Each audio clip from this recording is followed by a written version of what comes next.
কেজিএফ হোক অথবা পুষ্পা হোক করছে এর থেকে বেটার কিছু করার জন্য, এর থেকে বেটার। কারণ আমরা দেখছি আমাদের সিনেমা যখন রিলিজ হচ্ছে হলের টিকিট থাকছে না।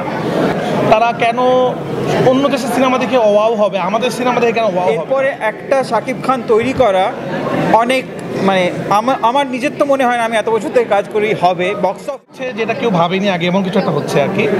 তো আমরা আসলে এমন একটা ছবি বানাতে চাই যেটা আসলে বাংলাদেশ সহ দেশের বাইরে, কারণ আপনারা একদিন দেখবেন মানুষ যেভাবে সুরঙ্গ অথবা প্রিয়তমা বা পরাণ বা হাওয়া যেভাবে গ্রহণ করেছে, যেভাবে বাংলাদেশে মানুষ সিনেমা দেখে, আমরা সবসময় চেষ্টা করছি এর থেকে বেটার কিছু করার জন্য, এর থেকে বেটার। কারণ আমরা দেখছি আমাদের সিনেমা যখন রিলিজ হচ্ছে হলের টিকিট থাকছে না।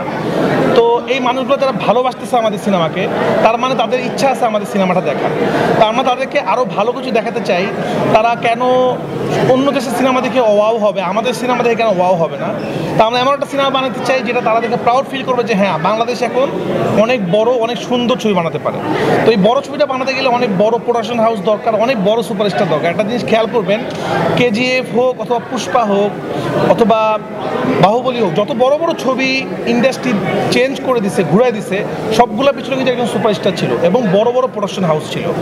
অনেক বড়, শুধু একজন ভালো ডিরেক্টর, ভালো ইউনিট একটা ভালো সিনেমা বানাতে পারে না। একটা ভালো সিনেমার জন্য প্রত্যেকটা ডিপার্টমেন্ট সব কিছু ভালো দরকার।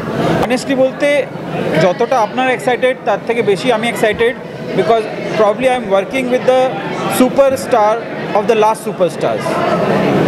এটা হয়তো কেউ বলেনি, কিন্তু প্রবলি দিস ইজ ট্রু। এরপরে একটা শাকিব খান তৈরি করা অনেক আমার নিজের তো মনে হয় না, আমি এত বছর থেকে কাজ করি হবে বক্স অফিসের জন্যে। So we are very excited.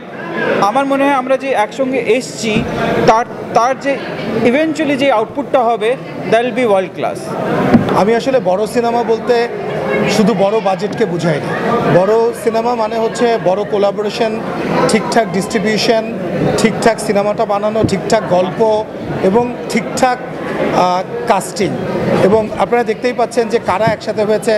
এবং শাকিব ভাই এই সিনেমার প্রোটাগনিস্ট, এবং রায়হান রাফি তো he has proved himself for several Times.